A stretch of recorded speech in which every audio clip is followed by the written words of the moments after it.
Ich bin von Katzenstein und wie ich ja bereits schon in vergangenen Videos angekündigt habe ich mich für das große Gothic LARP Event Blut und Erz angemeldet für dieses Jahr.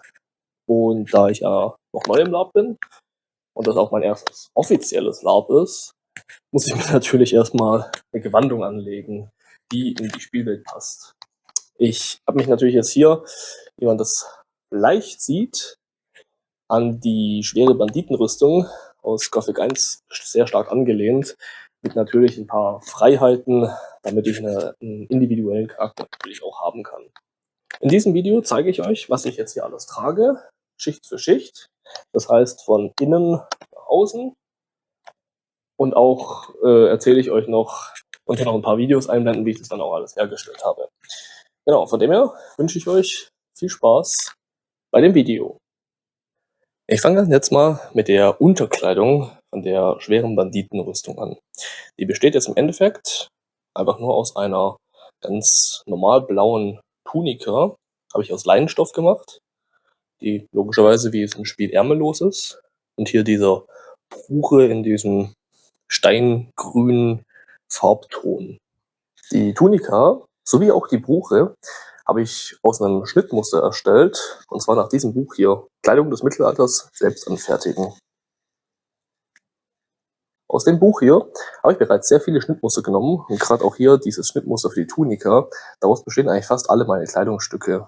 Also schlussendlich ist das eigentlich ein Schnittmuster für einen Wams. Ich kann das mal zeigen. Aber im Prinzip ist es hier dieses Schnittmuster für das Wams aus dem Buch, das ich natürlich ein bisschen abgewandelt habe und auch logischerweise keine Ärmel dran genäht habe. Die Bruche habe ich mit dem Schnittmuster hier gemacht, ist nämlich auch hinterlegt.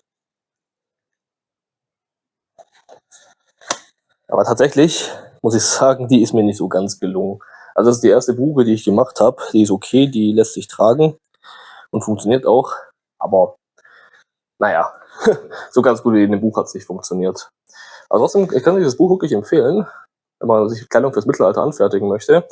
So vor allen Dingen als Basic-Kleidung eignet sich das wirklich gut. Und es ist auch recht teuer, ich glaube 15 Euro oder sowas. Also kann sich jeder leisten.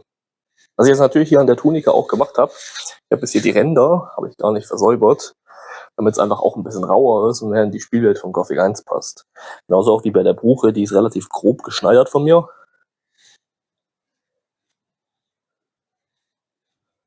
Ja, passt aber wunderbar zur Spielwelt, finde ich, und eignet sich dann gut, um das im LARP nachzustellen.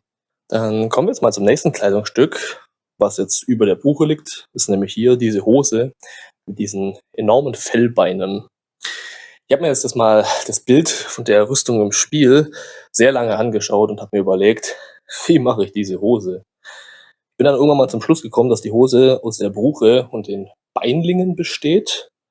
Ich wollte allerdings keine eigenen Beinlinge machen, einfach zur Praktikalität, dass es einfach eine Hose ist, die man einfach anziehen kann. Deswegen habe ich eine Hose gemacht, die hier vorne eben offen ist, um diese Bruche zu zeigen. Allerdings hinten, hier, ist es halt immer noch eine ganz normale Hose. Und auch im Spiel sieht es aus, diese Bändel hier, dass die Felle an der Hose halten. Das habe ich mir jetzt auch kurz überlegt, ob ich das machen soll, die Felle dran machen soll, die Bändel rum. Aber ich glaube tatsächlich fürs LARP, wenn die dann während dem Spiel runterrutschen, das wird etwas unpraktisch.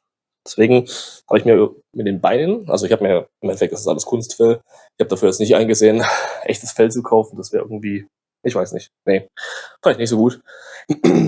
ähm, habe ich im Endeffekt das Kunstfell gekauft, das ist bei Amazon, ich glaube, was waren das? Ich glaube 1,50 Meter auf Meter für 20 Euro oder sowas. Habe ich mir 2 Stück davon gekauft, einmal für die Hose und dann nachher noch auch für die Jacke. Genau. Und dann habe ich mir im Endeffekt jeweils hier so ein Sleeve genäht für den Kunstfell und das dann relativ mühevoll mit der Nähmaschine an die Hose rangenäht. Die Hose habe ich aus einem ganz normalen Leinenstoff gemacht, so nach dem Schnitt von einfach gewöhnlichen Hosen, das man im Internet findet, und habe es dann eben vorne eben entsprechend offen gelassen. Also relativ simpel. Das Ganze ist dann mit so einem Tunnelzug verbunden. Da habe ich einfach hier so ein dickeres Stück aus dem Leinenstoff, das gleiche Stoff wie hier die Bruche, habe ich einfach da durchgefädelt Und so sitzt es eigentlich ziemlich gut. Was man dann im Spiel noch sieht, ist, dass der Bandit mit der schweren Rüstung hier so eine Schutzplatte aus Leder hat am rechten Bein. Die habe ich im Endeffekt jetzt ganz normal ein Stückchen Leder, ein sehr dickes Leder, ausgeschnitten. Hier mit diesen Riemen versehen und den Schnallen, dass es um mein Bein rumpasst. Und ich dachte mir jetzt auch, okay, im Spiel ist es wahrscheinlich so, dass es einfach rangemacht wird und dann dort hebt. Habe ich mir jetzt gedacht, fürs LARP tue ich es lieber einfach befestigen. Das heißt, ich habe das Ding, habe ich Löcher reingemacht in dem Leder, habe es dann mit der Hose angezogen, also draufgelegt und dann im Stehen einmal hier immer durchgenäht, sodass es halt gut am Bein sitzt. Ja, aber ich finde, ich bin damit ziemlich zufrieden und das Ganze sitzt auch ziemlich gut. Was ich in Gothic 1 immer sehr essentiell fand an der schweren Banditenrüstung, war diese Weste, wie ich jetzt rausgefunden habe. Weil man sieht ja den Charakter meistens immer von hinten, ne? Und dann sieht es einfach aus wie ein riesiges Kleidungsstück aus Fell, was man trägt. Aber ich habe mich jetzt mal detaillierter da reingeschaut und habe festgestellt, es ist halt einfach im Endeffekt eine Lederweste, die mit bisschen Fell irgendwie zusammengestellt ist, sodass es halt irgendwie wahrscheinlich warm hält. Ich mal davon aus. Naja. Genau, schlussendlich, ich habe mir hier relativ dünnes und flexibles Leder gekauft. Da habe ich das Glück, dass es bei mir in der Nähe einen Lederhändler gibt, wo man vor Ort kaufen kann und der relativ günstig ist. Man hat das Leder in der Hand, kann fühlen, wie es sich gibt und dann besser entscheiden, als wenn man das im Internet kauft, ob das dann geeignet ist. Genau, im Endeffekt, ich habe genauso wieder wie bei der Tunika, habe ich wieder das Schnittmuster von den Bums genommen, ein bisschen breiter an den Schultern gemacht tatsächlich, damit die Schultern auch bedeckt sind und habe dann im Endeffekt die Lederteile einfach zusammengenäht. Das ging sogar mit der Nähmaschine, weil das relativ dünn ist. Genau, und dann kam der schwierigste Teil von dieser ganzen Gewandung, nämlich das Fell. Ich habe ja im Endeffekt so 9 Meter auf 1,50 Meter waren es jetzt, glaube ich, Stücke aus Fell bestellt und die jetzt hier so irgendwie auszuschneiden und dran zu nähen, sodass es irgendwie passt. Ja, ich sag mal, das war ein bisschen kompliziert. Es hat jetzt irgendwie funktioniert, so halbwegs, wie ich das wollte. Also ich bin tatsächlich schon zufrieden damit. Aber schlussendlich nachher der Spielstil von Gothic 1, er ist halt sehr grob. Die Kleidung, die die Leute tragen, sind logischerweise sehr grob, weil man halt das nimmt aus der Natur vielleicht auch, was man halt bekommen kann, weil man einfach nichts anderes hat in der Barriere. Von dem her bin ich eigentlich ziemlich zufrieden. Damit das Ganze noch gut sitzt, habe ich hier so Löcher reingemacht, Lederschnüre durchgeführt, dass das gut hält, genauso wie auch hier das Fell. Das ist auch im Endeffekt einfach nur drüber gelegt, 2 Löcher rein, dann kann man das hier einfach wie so eine Nestel einfach zuschnüren. Die Weste wird jetzt von diesem enorm breiten Ledergürtel gehalten. Man sieht ja im Spiel auch, dass der schwere Bandit diesen Ledergürtel trägt und ich habe den jetzt hier im Endeffekt als Toolbelt noch präpariert. Das heißt, ich habe hier meinen Köcher dran, meine Tasche und ein paar andere Sachen. Der Gürtel ist ein Erbstück von meinem Opa. Ich bin mir nicht ganz sicher, ob er den selber gemacht hat. Er war Schuhmachermeister, von dem her gut aus möglich und damals wahrscheinlich auch noch ein Beruf, mit dem man Geld verdienen konnte. Heutzutage ein bisschen schwierig. Genau. Aber deswegen hatte ich noch diesen extrem breiten Ledergürtel, der jetzt sich wunderbar dafür eignet. Dann bei der Tasche. Das ist eine Tasche, die einfach eine simple Ledertasche ist. Hat meine Freundin irgendwann auf einem Mittelaltermarkt gekauft. Eignet sich wunderbar dafür. Sieht nicht pompös aus oder prunkvoll. Und dem her wunderbar fürs Gothic Laub. Den Köcher hatte ich irgendwann mal selber gemacht. Einfach auch aus relativ dicken Leder. Der hebt sehr gut. Hat sich jetzt gut geeignet fürs Laub. Sieht auch ein bisschen gröber aus, finde ich. Aber war jetzt allgemein für meine ganzen Gewandungen. Die Pfeile, bei denen bin ich echt zufrieden, weil wir wissen ja alle, dass Labpfeile ziemlich teuer sind. Das sind jetzt hier die Pfeile von dem Apparatus Larp Shop. Ich glaube, auf Etsy habe ich die gekauft. Die müssten wahrscheinlich zur Freihand gehören, wenn ich das richtig weiß. Naja, auf jeden Fall, Ich glaube, die waren verhältnismäßig Labpfeile. Ich glaube, die kosten 12 Euro normalerweise. Die waren jetzt bei 8. Ich bin echt zufrieden mit denen. Ich habe jetzt insgesamt 12 Stück gekauft. Von diesen Pfeilen mit den abgerundeten Polsterköpfen. 6 Stück. Und dann noch von denen hier welche. Der Kopf ein bisschen weicher ist.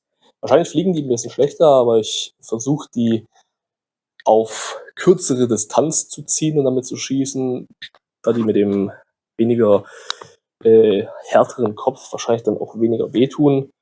Und die Pfeile mit dem Hundkopf sind dann wahrscheinlich nachher einfach eher so Langstreckenpfeile, sage ich jetzt mal. Da habe ich mir jetzt noch einfach ein Accessoire machen lassen, beziehungsweise auch mit selber gestaltet, wo jetzt, sage ich mal, diese gewissen Freiheiten bei der Banditenrüstung sind. Zwar dieses Buch hier. Das ist einfach so ein Notizbuch gewesen mit einem grauen Einband. Hier sieht man so ein bisschen. Und den habe ich dann meine Freundin ein bisschen designen lassen mit diesem sehr groben Einband aus, das ist eigentlich das gleiche Leder, wie ich hier auch viel benutzt habe. Damit man einfach sieht, es ist ein abgeratztes Buch. Also eigentlich ein ganz witziges Accessoire für einfach Notizen. Dazu haben wir auch einen Stift gemacht. Dieser hier. Das ist im Endeffekt auch einfach ein Kugelschreiber, der hier mit so einer Lederhülle abgedeckt ist, damit er aussieht wie ein Stift, der vielleicht dort benutzt werden könnte. Ich wollte jetzt bei dem Stift extra nicht eine Feder nehmen. Ich bin mir nicht sicher, ob man bei Gothic irgendwo mal sieht, dass jemand was schreibt. Aber naja, ich fand eine Feder ein bisschen unpassend, deswegen habe ich mir dann einfach so einen Stift genommen. Der Stift und das Buch kommt dann hier in diese Halterung rein, die extra dafür gemacht ist. Die haben wir ein bisschen verziert mit solchen Zähnen. Da sage ich nachher nochmal was dazu, was diese Zähne sind. Dass es so ein bisschen, sag ich mal, ein Design ist von jemandem, der vielleicht so ein Jäger ist und sich irgendwie guckt, dass er seine Kleidung halt mit dem verziert, was man hat, weil so Goldschmuck oder so eher unlogisch, dass man das in Gothic findet. Als nächstes habe ich mir dann hier noch eine Halterung erstellt, wo ich mein Schwert reintun kann. Das sollte natürlich auch, wenn ich primär mit dem Bogen rumlaufe, irgendwo gut an meinem Körper sich befinden, dass es nicht rausfliegt. Bei dem Schwert handelt es sich hier um das hier, das Falchion von Fake Steel. Das fand ich jetzt ziemlich passend mit dieser Cleaver Blade. Sieht aus wie so ein, ich sag mal so Busch- und Hackmesser. Sich damit dann irgendwie durch die Kolonie zu schlagen, durch irgendwelche unwegsamen Gelände, glaube ich, eignet sich ziemlich gut. Und gleichzeitig ist es halt auch eine Waffe, um sich zu verteidigen oder auch anzugreifen. Genau, das Schwert wird jetzt einfach hier reingesteckt, in diese Lederhülle, die ich gemacht habe, und sitzt dann ganz locker. Zum Schwert sage ich jetzt nichts, da habe ich schon ein Video gemacht. Könnt ihr vielleicht mal hier einblenden. Dann könnt ihr das auch anschauen, wenn es euch interessiert. Dann kommen wir mal zum nächsten Ausrüstungsgegenstand, den ich gemacht habe und auf den ich tatsächlich sehr stolz bin. Mit dieser Armpanzer, der bei der schweren Banditenrüstung auch irgendwie so das Essentielle ist, dass man jetzt ein bisschen mehr gerüstet ist als zum Beispiel der mittlere Bandit, der, glaube ich, gar keine Metallteile an sich hat. Naja. Auf jeden Fall, bei diesem Armpanzer habe ich wieder auch aus dem blauen Leinstoff, genau das gleiche wie hier die Tunika, auch so ein Armsleeve erstellt, also auch wieder aus dem vorherigen gezeigten Gewandungsbuch, hier Kleidung des Mittelalters, selbst anfertigen. Genau. Habe ich den Arm erstellt, den man eigentlich für die Wämser und die Tuniken machen würde. Und im Endeffekt hier als Sleeve erstmal erstellt für meinen Arm. Ich habe dann auch wieder das Leder gekauft bei diesem einen Lederhändler, habe die Platten erstellt und dann habe ich diese Stahlplatten, das sind 1 Millimeter dicker Flachstahl, habe ich mit einer Flex ausgesägt und an den Seiten dann umgebürstelt nach innen, damit die einfach nicht scharfkantig sind. Genau, und dadurch habe ich die Stahlplatten erstellt. Habe die in eine entsprechende Form gebogen, sodass sie nach einem Armhut sitzen. Habe 2 Löcher reingebohrt an jedem Eck und die dann auf diese Lederplatten aufgenäht. War eine interessante Arbeit, habe ich jetzt so auch noch nie gemacht, aber hat gut funktioniert. Ich habe dann die Lederplatten danach hier mit solchen Riemen auch wieder verbunden und den Schnallen, damit die einfach gut am Körper sitzen. Und dann Löcher reingemacht und auch wieder auf den Sleeve dann aufgenäht. Der ganze Sleeve, der ist abnehmbar. Hier sind 2 Löcher oben drin und die werden dann auch mit einem Lederriemen einfach an der Jacke befestigt. Und ich finde, die sitzen äußerst gut und machen auch was her. Freut mich, dass das so gut funktioniert hat und dass ich nicht auf irgendwelchen Kunststoff zurückgreifen musste, sondern tatsächlich Stahl nehmen konnte. Das hat mir sehr gefallen, dass es funktioniert hat. Bei dem nächsten Stück handelt es sich hier um den Quergürtel, den der schwere Bandit ja auch trägt. Hier so gleich dran. Ziehe ich auch gleich an. Ich habe jetzt beim Spiel gesehen, dass auch so eine kleine Stahlplatte auf diesem Gürtel liegt und habe die dann genauso wie hier die Dinger kreiert, in Form gebracht und auf den Gürtel gelegt. Genau, und so sieht es dann aus, wenn man den Gürtel trägt. Die Stahlplatte liegt hier auf der Schulter, der Gürtel einmal rum, finde ich, gibt auch gerade im Rücken nochmal ein schöneres Bild, beziehungsweise was macht dieses bisschen rauere von den Banditen wieder aus, so ein bisschen so den Gürtel herumgelegt, den es ja eigentlich jetzt historisch nicht gemacht hätte. Bei dem Gürtel habe ich also auch wieder Glück, ist auch wieder ein Erbstück von meinem Opa, wieder das gleiche, und da bin ich sehr zufrieden, dass ich den habe. Was man jetzt natürlich sagen muss, im Spiel hat der schwere Bandit ja noch auf der Schulterplatte so ein paar Stacheln, sage ich jetzt mal. Zum einen wusste ich nicht, wie ich die am besten machen soll, dass sie auch sicher fürs LARP sind, dass sich da keiner dran verletzt. Auf der anderen Seite sind sie irgendwie auch ein bisschen unnötig. Und dann habe ich mir die gewisse Freiheit gegeben, sie einfach nicht zu machen, sondern nur diese Stahlplatte auf der Schulter zu haben, für einfach mehr Schutz, die auch natürlich Sinn ergibt. Ne? Jetzt hat ja der schwere Bandit im Spiel auch noch was um den Hals. So ein Halstuch, gehe ich mal davon aus, dass es das im Spiel darstellen soll. Ich habe jetzt hier einfach so einen blauen Sleeve genommen, so einen Sleeve-Schal, der recht elastisch ist und dann eigentlich auch nicht wirklich stört am Hals. Also ich finde den sehr gut, von dem, wie es sich anfühlt. Und was er natürlich noch mehr unterstützt, ist, dass man diesen blauen Farbton ein bisschen darstellt, was ja ganz cool ist. Die blauen Leute vom neuen Lager und die roten dann vom alten Lager. Finde ich eigentlich ganz cool. Und ich finde auch, der Schal, der macht ein bisschen Sinn. Den könnte man jetzt natürlich hochkrempeln und dann hier wie so ein Tuch übers Gesicht stülpen, dass man ja nicht erkannt wird, was ja natürlich bei einem Überfall von einem Banditen irgendwo sinnvoll ist. Deswegen dachte ich mir, der ist eigentlich ganz sinnvoll, ganz cool und kann man dann auch so einfach einsetzen. Naja, war eine simple Idee und ich finde sie eigentlich ganz praktisch. Wie ich ja vorher bereits schon mal gesagt habe, rede ich jetzt auch nochmal über die Zähne, die wir erstellt haben. Das sind jetzt hier wieder 2 Accessoires, die ich mir gemacht habe, einfach um den Charakter ein bisschen Individualität zu geben. Ich habe mir nämlich überlegt, dass das vielleicht hier so ein bisschen auch ein Jägercharakter ist. Das heißt, der wird Tiere auseinandernehmen und sich dann entsprechende Trophäen natürlich daraus basteln. Da habe ich zum einen mal hier diese Kette mit den Zähnen und noch ein Armband. Das zeige ich mal von nahem, wo auch die Zähne dran sind. Das Armband, das ist jetzt auch einfach wieder aus dem Leder gemacht, was ich auch für den für die Arme benutzt habe. Dann hier diesen Riemen außenrum gemacht und dann einfach die Zähne festgenäht. Und hier auch mit einer Schnalle einfach verbunden. Die Kette, da sind die einfach die Zähne, die sind dran gemacht. Und dann habe ich sie auch noch mit mit so einer Lederschnur, so einer dickeren, auch noch umwickelt, dass die einfach besser heben. Woraus nämlich jetzt die Zähne sind, aus Epoxidharz.